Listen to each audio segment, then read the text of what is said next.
Hi, welcome everybody. Welcome in. We're so glad that you've joined us this evening or afternoon, however it may be falling for you. Give just a minute for everybody to be let in through Zoom. Hope that you guys had an amazing day. We're getting closer and closer to the weekend. That's always nice, right? I'm gonna have a fun night for you guys, keep you energized and going. We are very happy to have you here. So thank you so much for your time. We look forward to hearing from you from throughout the webinar, you guys. We have some things planned where we can have some interaction with you and really get to know how you're feeling. And so we're really looking forward to that. So I hope you guys are ready for that too and having fun. And we'll go ahead and get started. It looks like things are kind of leveling out a little bit. This is going to be the first of a three-part series entitled Set Up for Success. In this first session, we're going to focus on how you can set up for a successful you. And we're going to talk through ideal skill sets, investment needed to get your career rolling, being involved in national associations, and even how to interview for jobs in this industry. We're going to have a wonderful panel of two experts for you that I know you will be getting some valuable nuggets of information from, and it doesn't stop there. We also have a very special guest joining us for a focus point discussion that you definitely will not want to miss. And like I said, we have also a few new things for you to enjoy and to interact with us tonight. We now have reactions. So if you look down at the bottom, see that cute little smiley face, you guys can click on it and let us know right there. There you go. Yay! How you guys are feeling. And if you hear a particular comment or anything like that boosting through, we'd love to see it. So beautiful. That's awesome. Wow, I love that. That's so fun. Thanks for We the also love. Yes, thanks for the love. We also have the Q&A pod fully visible for you guys this time, so you can have full engagement with your peers and see what they're asking as well. Not only do we encourage you to ask your questions there, we are going to be taking questions out of the Q&A pod whenever we can, but also to upvote questions. So you'll see a little thumbs up after under the question, and you can click on that, and it'll upvote what other people are asking. So great way for us to know something that's a common question and is a majority vote that you want to hear something for. We're also going to have a very brief optional community chat/game at the end. So we would love for you to stick around for those few extra minutes at the end to get to know your industry peers more. If you need to leave right on the dot at the hour mark, no worries at all. You'll absolutely still be eligible for your CEUs if you stay till then. But just saying, we might just have a $25 Amazon gift card for the winner of the game. Okay, just that's leaving it out there. Okay, so how can you get your CEU credit for this webinar? You must stay for the full hour of the webinar discussion. And then the second step is a survey will be sent out tomorrow, September 22nd, and you'll have until Thursday, September 28th to complete the survey. Okay, so please add this email to your contacts so you can receive the survey and we don't go to spam. It's info@blueledge.com. Okay, and then from there, certificates will be sent on September 29th to those who met both of the above requirements I just went through. All right, so let's get kicking in and started, and then we'll have the panelists introduce themselves. Merritt, I always go to you first. Do you mind introducing yourself? Yes, absolutely. Thank you so much for joining everyone tonight. My name is Merritt Gilbert. I am the director of BlueLedge. I also participate in with AAERT as a board member and the chair of the certification committee. And I began working as a digital reporter in 2012 and have been in the industry for even longer than that. And am excited to share my knowledge with you tonight. Thank you for joining. Awesome, thank you. And I saw you got some cute love and emojis and claps, Merritt, during your thing. That was cute. All right, how about Jennifer? Will you introduce yourself next for us? Hi, I'm Jennifer Santorelli. I am a retired steno reporter. I was a reporter back in 2000, and I owned my own agency, which I sold to US Legal in 2015. And I've been with US Legal since that time in a variety of roles. Now I'm the director of operations, and one of my departments is transcription. for all audio for digitals and for audio we get from attorneys. Awesome. Thank you. Love the history and love all the love that you're getting too. That's so sweet, you guys. And last but definitely not least, we have Miss Jacqueline, our special guest for today. Can you please introduce yourself, Jacqueline? Tell us about yourself. Yes, Tammy, thank you for having us. I am Jacqueline Phillips. I am the owner of A-List Notary Services. I am a Virginia notary, been a notary for over 20 years.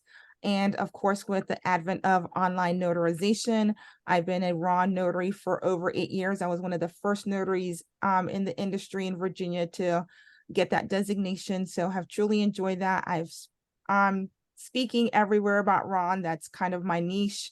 So I've been at NNA, was able to speak at AART this year, which was awesome. And I've met some of the notaries that are some of the folks that are here today. And just and then NNA hotline. So we're going to talk about how to best utilize the hotline. And then I'm also an ambassador for the NNA. So thank you for having me tonight. Beautiful. Thank you. And definitely looking forward to what you have to share with us with all your experience. It's a great niche that you're in, and we're looking forward to hearing about the whole industry that you're a part of. So thank you. Lots of love going to you too. I see it. All right. And Jacqueline's going to hop out for a little bit and she'll come back and join us when we're ready to talk notary goodies.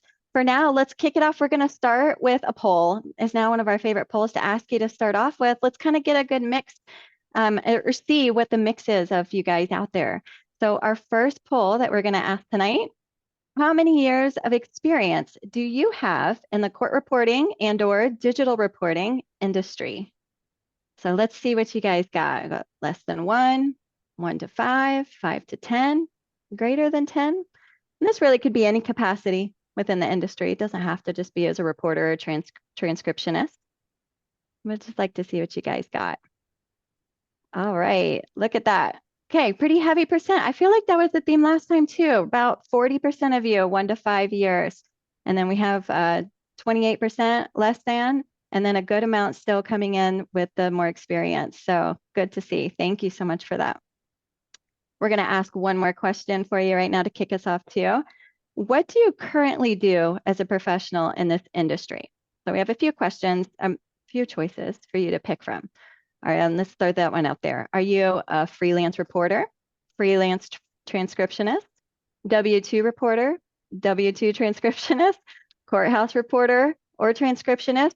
Mind you, we know some courthouse reporters might be W-2 or freelance, so just go with that if you're a courthouse, pick your courthouse reporter or transcriptionist.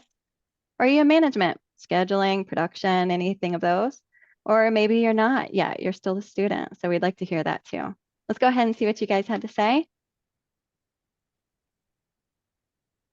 All right. Overwhelmingly, a lot of freelance reporters tonight.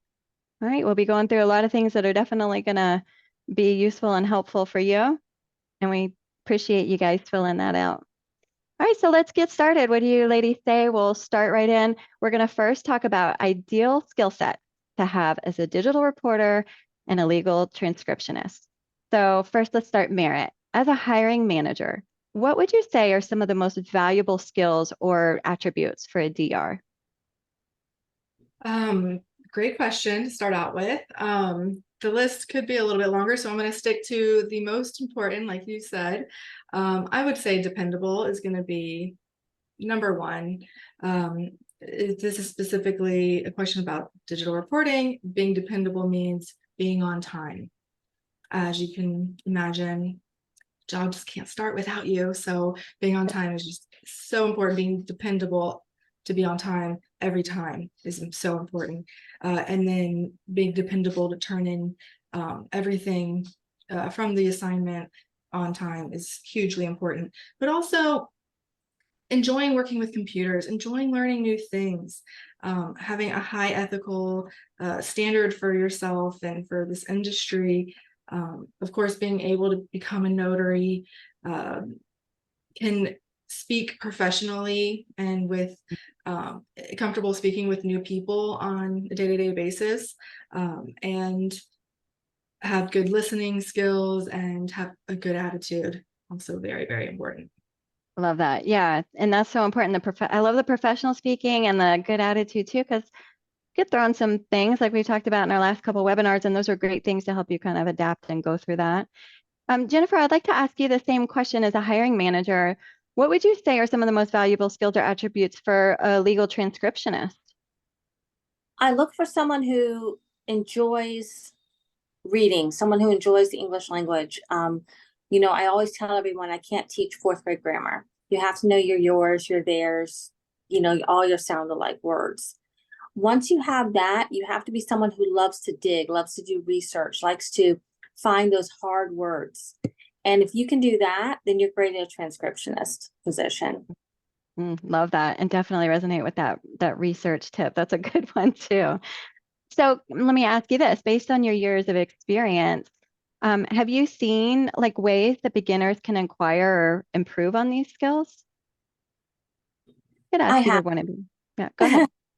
We try to set with a mentor. We have senior transcribers in this. We try to get people with mentors in the beginning, also to help them look for patterns in their work and maybe not be ashamed to use the grammar tools that are built into your software. They're showing you when a word's misspelled. They're showing you when look it up. Don't be afraid to look something up, or Google is your friend. I always tell them I Google sound alike words, things like that, and make sure I have the right word in there. That's a good one. Merritt, can you share maybe a specific example of a challenging situation where a certain skill or attribute was particularly valuable in your work as a reporter? So something I enjoyed about being a reporter is I really enjoy customer service, or really like engaging with other people and like making their day better in a way. So I think that was something I brought to that role.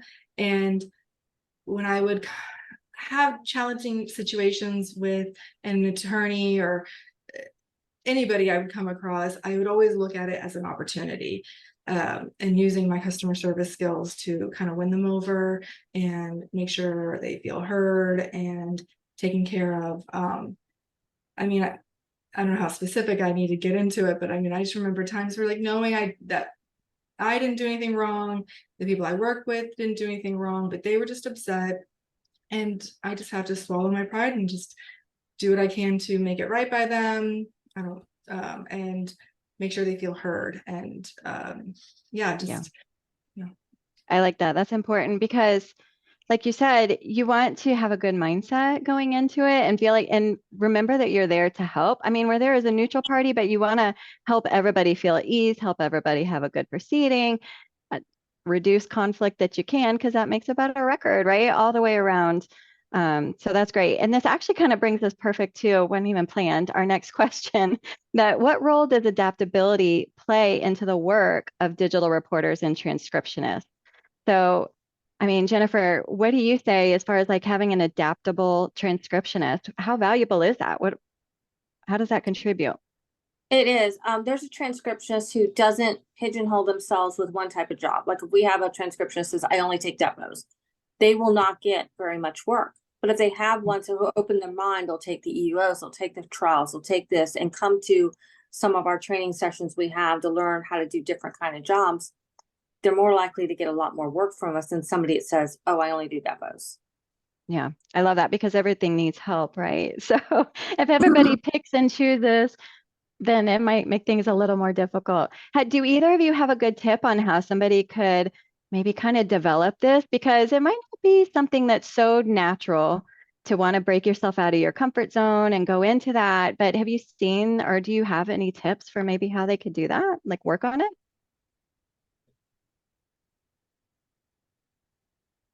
Not so much. In the legal transcription realm or digital reporting realm, I guess. Either, I'm sorry, my bad for the question. Yeah, either one, honestly. For digital reporting, as far as becoming adaptable, it is so important. Like you need to be flexible, being okay with covering last minute jobs, with jobs running long or canceling, or maybe you're switched to a different judge or different courtroom, just being flexible and having that good attitude while those changes are happening.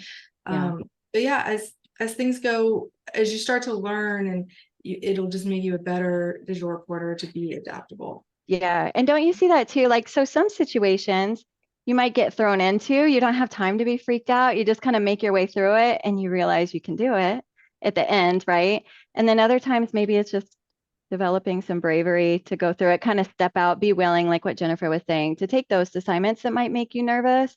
And then you see that you're amazing afterwards. And now you've added something to your base, right? So true. Yeah. Okay, so let's see here. What about organizational skills? So, Merritt, would you say, like, what organizational skills would you say are essential for managing transcripts, documents, or even recording? Really good question, because I feel like this just applies to any job you have. You need to have systems in place to make you the most effective, person you can be in what you're doing. So for example, when I was covering jobs, I had a system where every single job I covered had a folder on my computer with that job number, case style, whatever the file name would or folder name would need to be. But every single document I received for that job would go in that folder, audio uploaded there, annotations, everything that I could ever want, even transcript order, confirmation, exchanges, exhibits, all of it. So if I ever needed to reference anything for that job, it would be all right there. Also, I had a system in place for backing up that folder. It was a part of a cloud already, but then I would do the external hard drive once a month. I had a calendar event, reminder go off every month. Love that. And one of my favorite systems was keeping my own Excel file of every single job and like where it is in my basically like operations. Have I submitted it yet? All of like where is a column for as many things as I could get in there to make sure I did everything I needed to for that specific job. And looking back, I'm like, oh, man, I wonder if there's a new project management tool on the market, a free one even, that would have made that process so much better. And I was thinking, I'd love to ask our audience tonight, do any of you use a free project management tool to do something like what I just described, to kind of keep track of what you've got going on? Oh, that'd be great to know. You guys can pop it in the Q&A pod, actually, even though it's not technically a question, that's okay. You can put it in there. And then actually, if you guys put stuff and other people use, like I love to use Notion too. That's one of my favorites.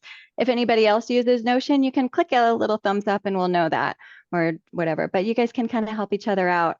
We're not going to wait for all the answers. We'll keep moving, but that could be super helpful. So thank you guys. Help out the team.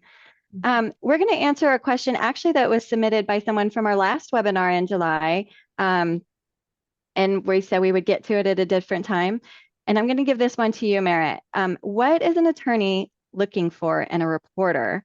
And what would help make their job the smoothest?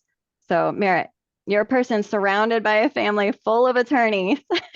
And with your extensive personal experience as a reporter, how would you answer this question?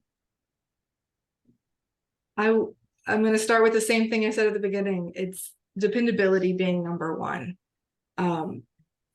Showing up on time, turning in jobs and transcripts on time is going to keep you employed and keep getting more work. And if a lawyer specifically is like, oh, this person is dependable, they will want to work with you. They will request you. Something else I was thinking about, like, why would an attorney request me specifically? And it would be just a little caveat here, or a big caveat.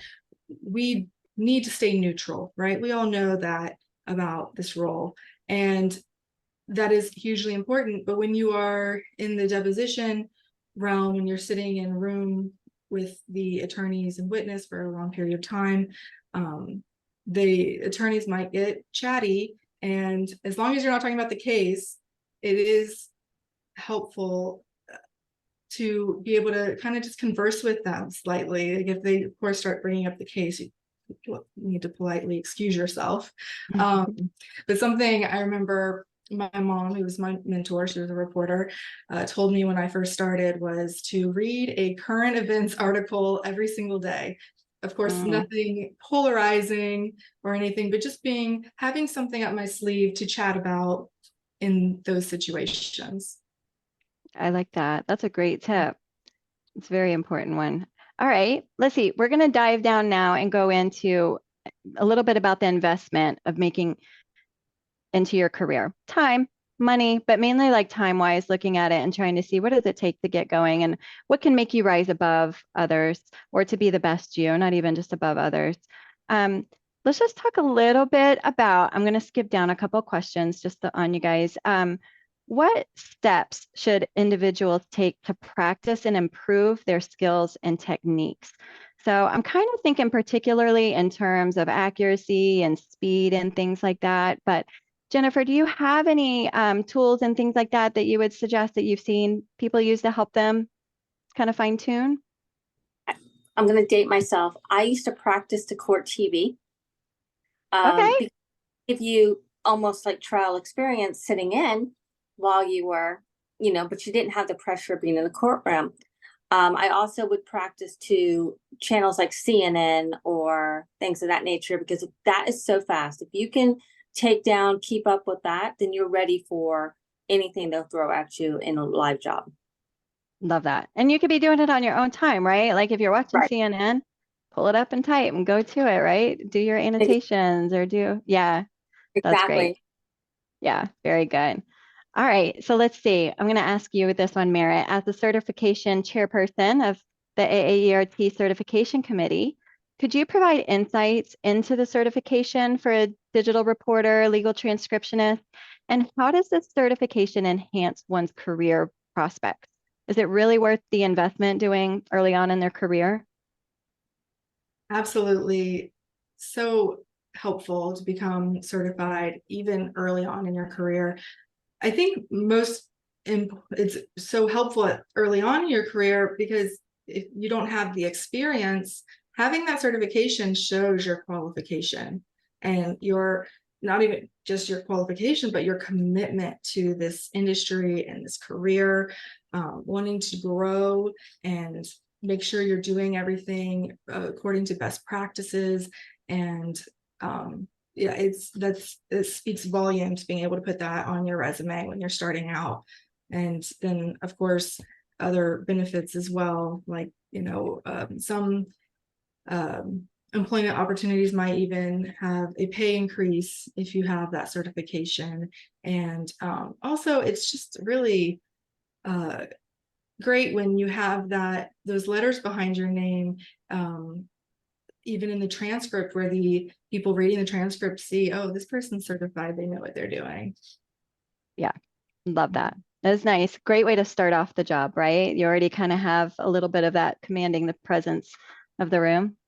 All right, let's see now. How about a success story? So let's talk about maybe a success story that you could share, either of you could share on individuals who have successfully transitioned into a career as a digital reporter or transcriptionist from another industry or field.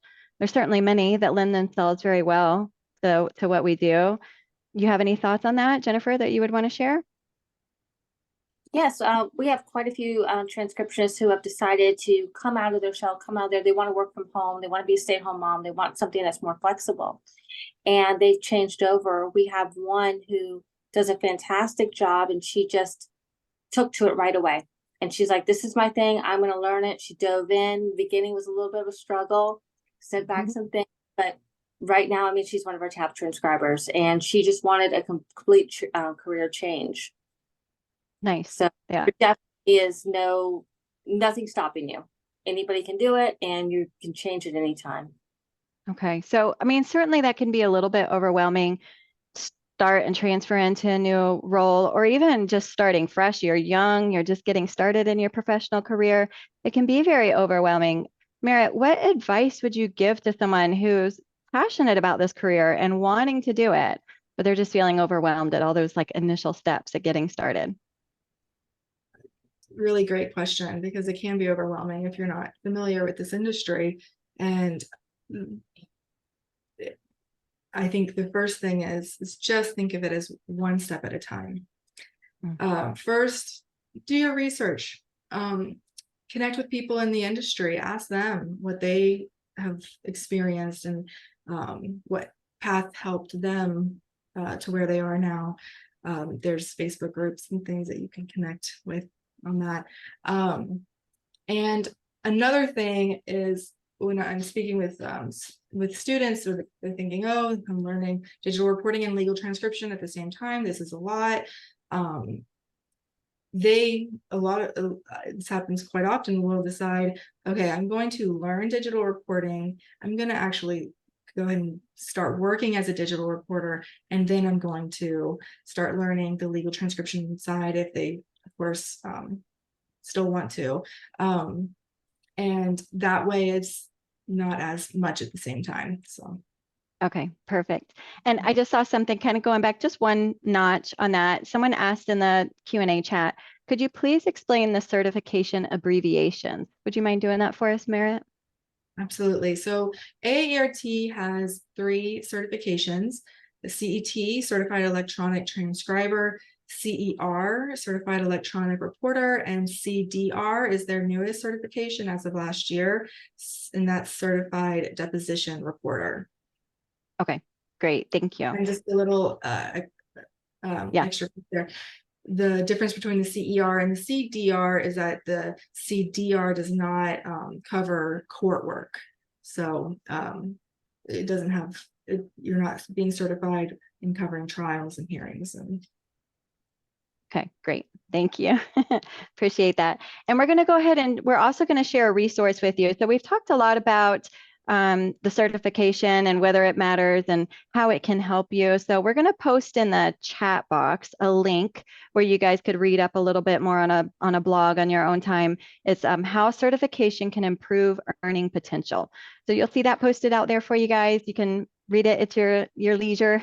And we're going to move forward then and talk about being involved in AAERT and how that can be like such a benefit to your career and the community. We're going to start at first with a poll. I just kind of want to get to see how you guys feel on this in general. And the poll, the question that we're going to ask is, what would prevent or discourage you from being involved with an industry association? So is there anything that maybe like you're not quite into and maybe you've thought about it, but you feel like you kind of have some conflict or not enough time or different things like that, that maybe you're kind of weighing out if it's for you, or maybe you're overwhelmed and the thought of being in an association just adds to that too. Totally understand. So I'd just like to see what you guys think to that. And we'll go ahead and look at it if now's a good time. See what you guys have to say. All right, so it looks like the majority is membership fees. Well, pension pennies, right? Can definitely appreciate that. And especially starting getting equipment and things like that. So followed right behind nothing that I can think of. So that's nice. And then time, the beloved time we all wish we could have more of. So let's talk a little bit then, and we'll see some of the advantages for being involved in the associations and why it might be worth it. Jennifer, I'm going to ask you, why would you say it's important to be part of a professional association like AAERT for reporters and transcriptionists? Sorry. I'm new to the AAERT and to being the committee chair for the membership committee. But I have had such a good time over the last few months. My committee is great. I say I get involved because I enjoy spending time with them once a week or 2 weeks. We just have such a good time. But we've also accomplished things. We did a brochure. We have made some progress where we are actually going to be hosting some of the events for the digital reporting and court reporter, DCRT week coming up. And it's just a nice feeling of accomplishment. And it's also kind of fun to have people of like mind, like professions to get together and talk to, kind of outside of work, but not really outside of work. Yeah, that's great. I like that. And it adds depth to what we're all doing because sometimes our jobs could be a little siloed, right? So it's kind of nice to be able to reach out and get through. Up on a panel when your one committee member is like, hey, would be fun. I don't know what you're talking about. We have had a blast on the membership committee, that I can definitely say for sure. Yeah. Merritt, could you share an example of how AAERT membership has positively impacted the careers of reporters or transcriptionists that you've seen? Absolutely. So first, I just want to say that membership is growing so much at AART. This career, this industry is just booming right now, and it's such an exciting time to be involved in it. I love that part of it. So I definitely think the certification aspect is hugely important. So you need to be a member to be certified, of course, but they have, their advocacy committee, working with legislation and seeing like how we can help, even though, we always feel like we're just one person, what can we do? They're working to help us find our voice, and Nice. just more people, the louder we can be, right? Yeah, I love that. It's very important. And like you said, because so much is going on in the industry right now, it's great to have those numbers to make more of a voice. It's a very important point. Jennifer, you mentioned DCRT, Digital Court Reporter and Transcription Week. I can't say transcription tonight, you guys. I'm sorry. I totally have love. I used to be one. I just can't say it tonight. Can you tell us a little bit about the week for us, Jennifer? Just get us excited about what's coming up. I'm sure we've all seen some of the emails coming out. Yes, we're very excited. We went from having one day to now we're going to celebrate all of you for an entire week. We have happy hours. We're going to have giveaways on Tuesday and Thursday. The membership committee is going to be hosting giveaways on Facebook. So make sure you have your Facebook open. We're going to have trivia questions, different things where you can win prizes. There's also going to be a fun run called Monster Miles. We want to thank Sarah DeRena for that. She has been the lead on that front. Please make sure you register. It's any kind of mile. You can row, you can bike, you can walk, anything you want, and the most miles wins.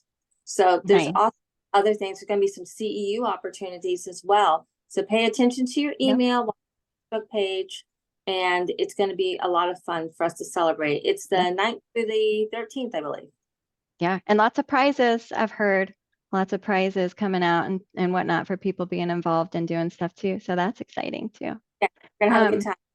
Yeah, I don't want to breeze over, but in a little quick synopsis, if you wouldn't mind, Mary, can we talk a little bit? I want to talk about just the AAERT conferences and how that can be an opportunity before we move on to the next section. Yeah, absolutely. They have their annual conference and the executive forum conference, and I have loved attending them. I think I attended my first one in 2018 when they came to Orlando, which is where I am, and I love it because you have that sense of community, people with shared interests, trying to improve the industry and just hearing how other people are doing things. But also you're getting to see technology because the vendors there will bring their whole setup, and you get to see different technology, different software, equipment happening, and that's a really helpful place to see all of that, what the latest things are happening. So Definitely love that you brought that out because that's great because you can sit right there and ask them questions while you demo the software and go through it and everything, and that's great, definitely invaluable.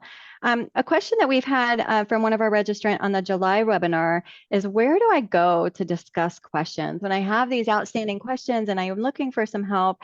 And I feel like we've answered some of that with being involved in AAERT and in the community. AAERT has a Facebook group for members only, and definitely people ask questions in there and give tips and advice to others in there. So that's a great resource that you can have as a part of that. Best practice guide, our webinars, different things like that you have for ways to go through, but wanted to make sure to kind of get some focus in on that it's a question that a lot of people have. And so here are some ways that you can kind of do that. We're also going to then go ahead and we're going to share another link for you in the chat about membership matters and certification counts, and how you can kind of hone in on that and get some more tips to help you make that decision on whether those are either something that you want to add to your career. So now let's bring in Jacqueline. Let's bring in our special guest back, and we'll kind of get some thoughts from her on the notary world. Definitely hot topic that we have a lot of questions on. We're not going into any state specific questions. We're not going to answer anything on legal stats or anything like that. What we're doing is trying to help arm you guys for how you can best help yourselves and really have appreciation for the resources that are out there for you as a notary, and how you can kind of be set up for the best success in that way. So Jacqueline, welcome back. Thank you so much for hopping back in. Thank you for having me again. Here I am. All right, let's do this. Okay, so we got to say this is obviously very important. It's the tiniest bit of our job sometimes, less than 5 minutes of a deposition in the beginning or a few minutes prior, but it's so important. It's critical to the proceeding and everything coming through. It's critical to the witness. It's critical to your license as a notary, which, as we've talked about, you need for your career. So definitely a hot topic, even though it's a tiny part of our time that we spend. So thank you so much, Jacqueline, for your insight and helping us with this. Let's look at and let's see. I want to say, let me say this, sorry. First of all, I want to say, obviously, you are a person that practices what you preach. I heard that you were a notary for 20 years, and you've been a part of the NNA, the National Notary Association, for 20 years. You obviously started right in right away. So love that. Can you tell us about the importance of that to you? Absolutely. So starting out 20 years ago, I needed to be a notary for the accounting firm that I was working in. And accounting, legal, you know, that you have to dot your I's and cross your T's when you're being a notary. So was looking for some resources and found the National Notary Association, and they helped me through the whole process, getting my commission, and then explained to me why it's important to be part of having the membership, because there's a lot of information out there, and just making sure that you're notarizing a document, or if you're needing to do an oath for a witness, that you're using the right wording for your state, if your state has a requirement, or even if there's a journal that's required for your state, that you're making sure that you just do everything. Because like you said, that 5 minutes, it's all that you're doing there as a notary, but you don't want to make sure that you keep your commission so you can keep doing what you're doing. Very good. And you're going to share some great tips and visuals for us on how we can do that, some tools. I just want to set aside then, you hit on a couple perfect things that I want to say. So there's a difference between written notary acts. You have taking an acknowledgement or witnessing or attesting to signature, notarizing documents. We want to make sure that anything that you are looking for as a reporter, you're looking as a non-written notarial act, administering oaths. That's what we do. So when you're going to go through the research and look for things and point out stuff, that's what you want to make sure is the differentiating factor that you're looking at. That's where is going to impact you the most. So kind of keeping that in mind and going through here, we're going to look at some of the tips that Jacqueline has for us. What is the first step that you would give, Jacqueline, to a notary trying to find an answer, a reporter notary trying to find an answer to a question that they have?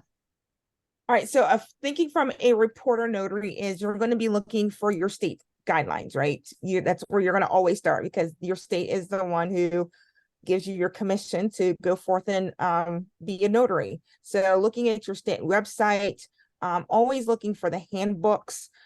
You should have that in your tool bag, whatever you're at. If you're on your computer, it should be on your computer somewhere that it's handy to you, and then highlighting anything that has to do with witness procedures. Like Tammy said, definitely knowing how to perform that oath affirmation, knowing what wording that your state requires. And then, of course, like I said before, if a journal is required, making sure that you get all the information that's required for your journal, because it's, like I said, it's 5 minutes of your time, but making sure everything is just documented it's definitely needed. Okay. And when you say go to your state website or look at your handbook, how do they know where to go for that? Is that something that I wouldn't expect you to know for all 50 states, but is that ideally something that's given when they're filling out their application for the notary, or how do they know where to even start with that? So that's a great question. So where you started to get your application, your Secretary of your Secretary of State's website, where you filled in your application, or if you're using the NNA, because they have a great resource of being able to get your commission started, doing all your paperwork, they will still give you a link, because like we said, your state is where everything starts. So you usually look for the sos.gov for most of the states. So for me, it's va.gov or .va.sos. So you're looking for your Secretary of State and just type in Virginia Secretary of State, New Jersey Secretary of State, and whatever it is, it'll pop up and take you directly to your state site. Okay, wonderful. Thank you. That's super helpful. It's a great first resource. So does every state give you a handbook? Like, is that a given that you have it, or So how does that's that a work? great question. So some states allow you to have a PDF, like Virginia, I just go online and get a PDF. Some states require you to purchase the handbook on a yearly basis, because there's always updates. So knowing what the changes are in your states is very, very important. But I'm going to say 75 to 80% of them, you're able to just go on their website and download that PDF. And there's just a handful that you have to purchase that handbook every year. Okay, awesome. Mhm. So on that site, I think you were mentioning the FAQs is a resource as well. Am I hitting the right spot? You sure are. So FAQs are somewhere that you definitely want to dig into. It puts it in layman's terms, right? Because it can get really dry reading some of the legal stuff that surrounds all the stuff. You guys know this on a regular basis, just being court reporters, but even knowing what you're supposed to do can get very dry. But the FAQ site is very great for just being able to just like, all right, what's an oath affirmation? Just give it to me really quick. What does it need? What does it require? And just real quick spurts, so you can just get it and learn it and just keep on moving. Okay, and those FAQs, they're going in through their state website, so they're state specific for them, Yes. right? So they don't have Yes. to decipher through all of that. Okay, Yeah, good. That's definitely. definitely helpful right there. It is. Yeah, Yes. and did you have something you could show? Is that for a sample or anything like that? Like, what's a good way for them to search or look for something like that? Absolutely. Let me get the right screen here up and running. Okay. We've got several desktops here that we use. All right, so we're going to start it off here. Let me switch over to the Secretary of State's website. So like I said, most of the time you're going to go look for a .gov. And I'm Virginia, so of course the one I'm most familiar with, I'm on there all the time. And then you're going to go look for your resources. So here is the Virginia handbook. So it's going to give you the ability to go ahead and just read through that and just be familiar with everything. And then we said FAQ. So everything is like really nice and easy on the Virginia website. You have your handbook, you have your FAQs, and then it just breaks it down. How do I order a seal, right? Or if I need a journal, all of that is in your FAQs. That's really great. So your state website is going to be your first go-to. Okay, great. Thank you. And so the state website, maybe they don't find it, still not sure, or they found it and want some confirmation. What's the next step? Where are you going to send them for help? I'm going to say the NNA. So I'm going to send you to the National Notary Association website. The website is broken down so well. If you need to become a notary, renew a notary, they will walk you through the steps, because for me, it's every 4 years. Do I remember what I need to do every 4 years? No, I'm just going to go here and they're going to break it down exactly what I need. So if you need to become a notary, it'll tell you everything that you need. And it's very state specific. So I could go in here, and if I needed to be Florida, I'm going to put Florida, and it's going to give me step by step. And then the biggest one for me is going to be my knowledge center. My knowledge center is where I'm going to go to look for information for anything that I need. And Is this for everybody? Is this accessible for everyone going to the NNA? Yes, whether you are a Okay. member or not. So I'm going to log out so you can see that. So I'm now logged out. I'm going to do a little refresh. So even if you're not a member, they have a lot of front-facing information that you'll be able to find. And one of my favorite ones that I did pull up, that what you guys do on a regular basis. So it's called the Notary's Guide to Oath Affirmations. It even has a video, which is really nice, a little short. I think it's like 3-minute video that takes you through the whole process of making sure they raise their hand. How do you perform an oath? Even the difference between an oath and an affirmation, because Sometimes people don't want to do an oath, they want to do an affirmation. It breaks it all down Right. for you. And this is whether you are a member or not a member. And then it even gives you some little points as far as if you're California, and breaks it down very state specific for you as well when you're looking through all those guides on the NNA website. Okay, beautiful. And that's under the Knowledge Center right there, right? It's all the Correct. Knowledge Center. Okay, Yep, that has all the good awesome. stuff for you there. Okay, great. So now you mentioned you're a part of the hotline. The National Notary Association has a hotline, correct? Yes, ma'am, it does. Okay, So and is that for the membership? it is for the membership. So the membership is something that you can pay on a yearly basis, or it has a discount if you do 2 or 4 years, because most notaries are a notary for 4 years. And it allows you to call as many times as you want in that whole year. So we have some notaries that call every day, and then there's some that just call when they need it, because some people are really good at researching, right? And then some people are like, okay, I'm just flustered right now, and I'm not sure what I need right now. So I'm going to just call the NNA and have them walk through, or like Tammy and I discussed, sometimes they're like, I just need confirmation that I'm doing this right. And that's what we're there for. So we're there from the beginning of the part where you're just feeling flustered and you don't know where to start, or if you just need some confirmation, or if you're in the middle and you're like, okay, I just need to call and make sure. So, and it's really great. Beautiful.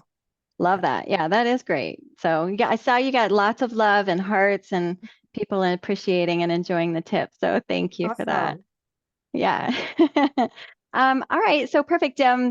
Let's see. Oh, I know. You also mentioned as a part of the member that there's books that you have as a part of the NNA Yes, there's access to. some books that as a membership that you can get for free. My favorite one that I recommend for notaries, it's a series of No, I Can't Do It.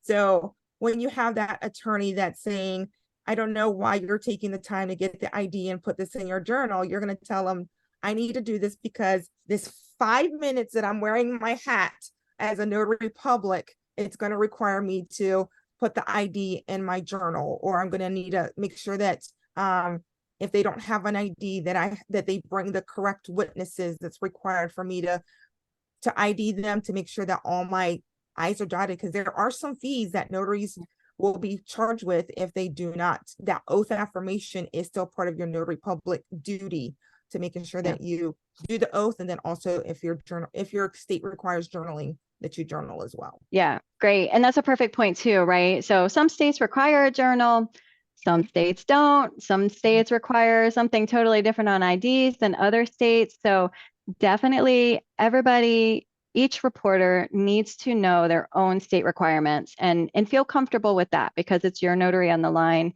And that's what you have to know and feel confident about, not what anybody else tells you other than a legal expert or NNA or somebody who's getting back with you on that. So that's a great tip on that. So I appreciate that. All the resources that are out there are definitely a help. That's great. All right. So let's see. Let's cover one more thing too on the researching that you said. I think even just something as simple as doing a Google search and then you put NNA to the end of it, right? So you're kind of getting more of the pointed answers. Yep, you don't want to just Google, because you could come up with different websites that give you different information. So I always I do a Google search, and I did oath affirmations NNA, or if I wanted to put Virginia IDs acceptable NNA, and it'll take you directly to that spot in their website, and it'll give you and you can see that was a nice easy read. Sometimes they'll have videos. A lot of people are visual, so being able to see how the oath is versus just reading how something is done. They have a lot of different ways to meet your learning style. Okay, great. Beautiful tips. These are all been kind of things you're coming up for in the moment and different things. I loved something else that you said when we first talked, is that this should be something that even is made to be a planned time that you research and find out and get up to date on your notary. Maybe it's once a year, or maybe you mentioned that there's specific times of the year where laws tend to change for notaries and different things like that. Can you expand on that a little bit? Absolutely. So normally the laws go through a process, usually in the springtime, where laws are being worked on and made on, and then there's usually an effective date. And you're going to find that your effective dates are usually July 1st, so the beginning of a quarter, September 1st, another, or October 1st, the beginning of another quarter. January 1st, that's a big one. We always like to start things brand new at the beginning of the year. So you're always looking for, usually those 3 dates are your biggest dates that you're looking for. And then as you're looking, as you hear new laws are coming out, you're looking for that effective date. When is this going to be effective? When do I have to start changing? Because a lot of states, with the advent of digital reporting, the RON world, some of the states are requiring the notaries to have a little bit more bond, or they're requiring training now in order to be a notary. So you want to be aware that, okay, if I'm going to renew my commission, do I now have to take some kind of training and give yourself time to get that training in place so that you're not stuck without having your commission when it's time to be in court. Okay. All right. Perfect. So I'm looking and I see that, sorry, I don't know where I'm going with that. Okay.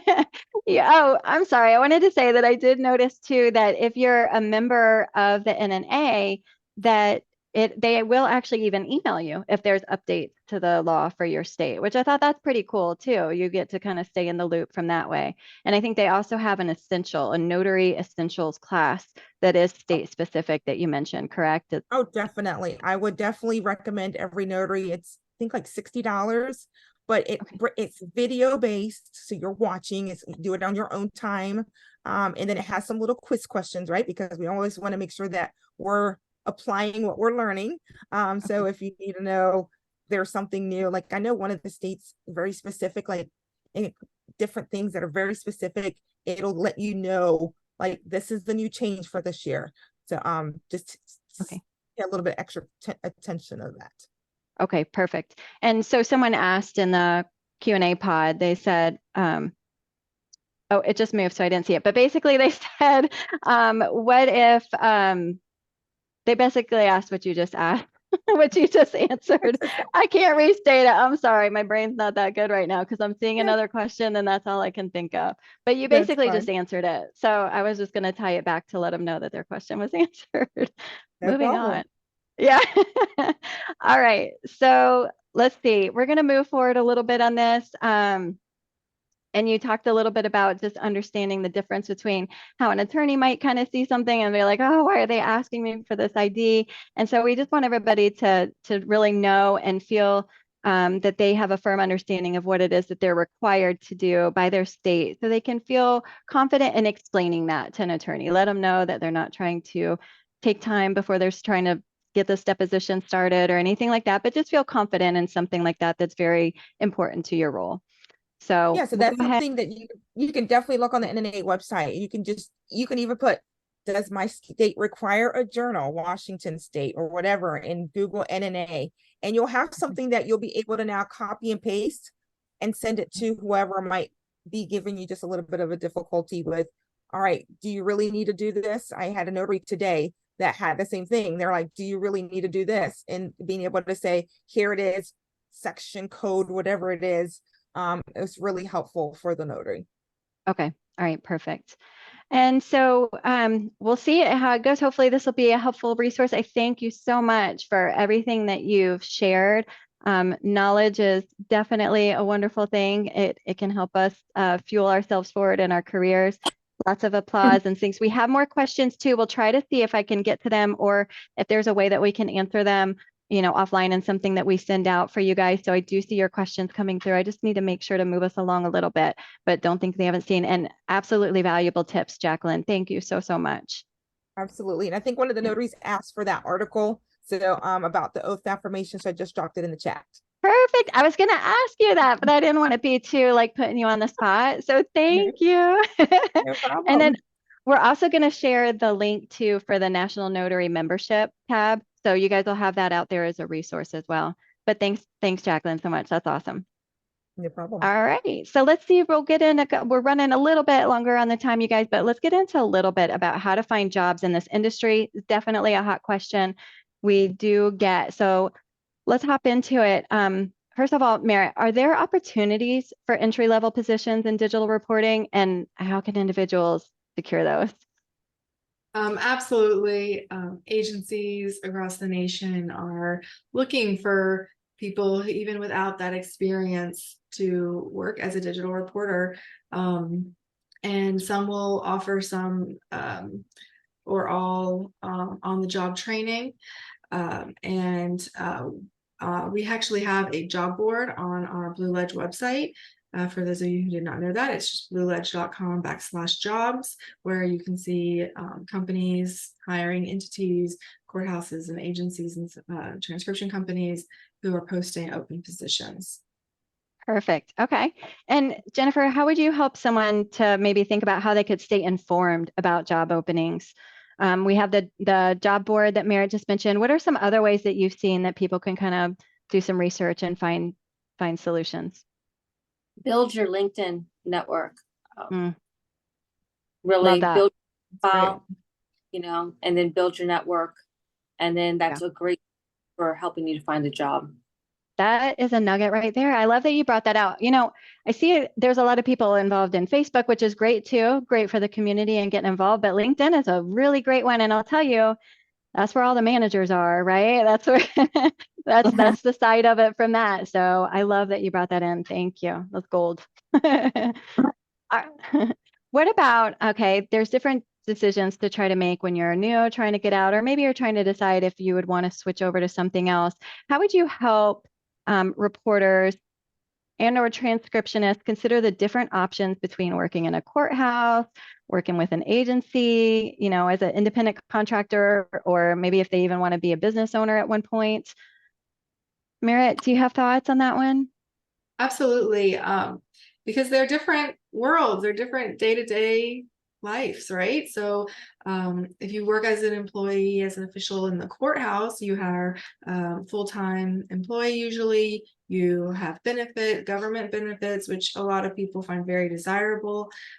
There are agencies hiring court reporters, transcriptionists, and either on a 1099 independent contractor basis or as an employee. So again, there's benefits to both of that. So you have the benefits, the actual benefits with the employee position, and then there's other benefits that come with being an independent contractor, being more flexible with your schedule, being able to say, actually, that job is too much for my plate right now, and actually not accepting work. Or of course, you can always accept more, taking all those expedites and so on.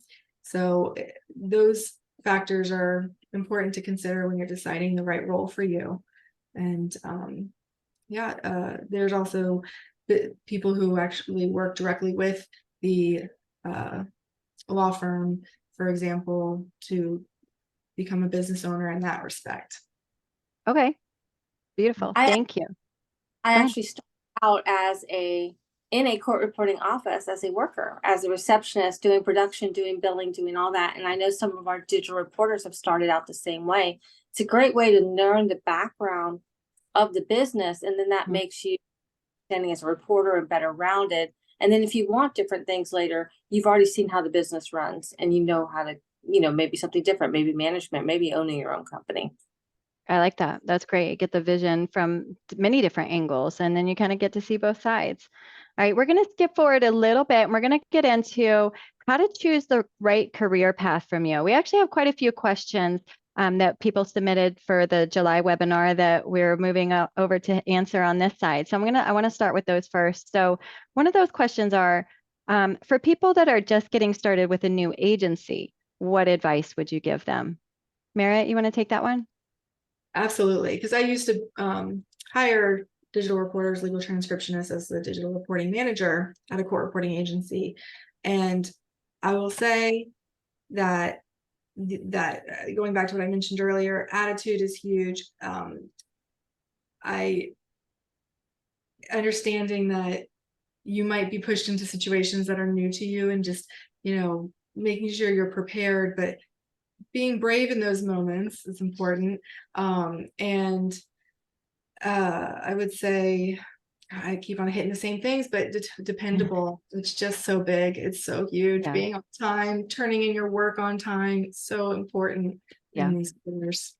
And I love that open communication early. I like how you touched on it too, like know your schedule. If you're going to go on the contractor route, know what you're available for. Don't overcommit yourself, because then you don't want to like tell the agency you're available and then you're not. And that's not going to start you off on a right foot. And then, and then some work for multiple agencies. So being open, kind of working through different things on whichever way you feel like is right for you, but kind of think that through, right? And see how it can fit in. I want to add one other thing. Yeah. For transcription, accepting those, like Jennifer mentioned, like the jobs you may not want to take, like there's an interpreter or there's heavy accent or a hearing or trial work or as a digital reporter, covering those emergency add-ons, Yeah. doing those things that somebody, if they're going to have to pick somebody to call to do this expedite transcript or this emergency add-on, who are they going to call? The person who said yes last time. So Yeah. something Yeah. to consider. Okay, perfect. I'm going to ask you a question, Jennifer. I'm going to ask, how would you help somebody maybe weigh out whether or not they should do both digital reporting and legal transcription? I always tell them it's better. It's great to do both because that's the way Steno does. They do both sides. I would start with the digital reporting first, get a really good foundation, and then I would move into the transcription. Okay, but great. Definitely great to be well balanced and to do both. I think it gives you an understanding of the record when you're also transcribing it. Definitely does. Actually, that was a question that we had in here that someone asked, is what is like the top things that a digital reporter can do to be the most helpful for a transcriptionist? We're actually going to answer that in the next webinar, where we're kind of covering more of the like on the job type thing and different things that you can do for that. So stay tuned for that, you guys. I did see that. And we'll talk a little bit more about that balance and how they can kind of help each other out, if you have the skills for both. So we're at the end of our time. So sorry to cut it short on you guys. I got everybody on the time commitment, so I don't want to not honor that. So thank you so much for all the participation. Thank you for all the clapping and love hearts coming up. Love that too. Thank you guys so much for all the wonderful tips. And we could bring Jacqueline back in as well. And I would just want to say again, you guys, you'll get your certification CEU of eligibility. I'll send you that survey, fill it out, and then the email will have more information too with those dates, just in case you don't remember it. Hope you love this. If you liked it, you guys, please join us, follow us, like us, Facebook, LinkedIn, Instagram. We're on all of them. And don't forget to keep your eyes out for future emails and communications from us as well. If you want to stay on for just 5, maybe 10 minutes, depending how it goes, for our little fun chats and games, you guys can. If not, you've absolutely completed the entire webinar and everything you need for the CEU, so you guys could hop off if you want to, but we'll hop right into it too for that. But first of all, panelists, Merritt, Jennifer, Jacqueline, thank you guys so much. That was amazing. Thank you. Thank All right.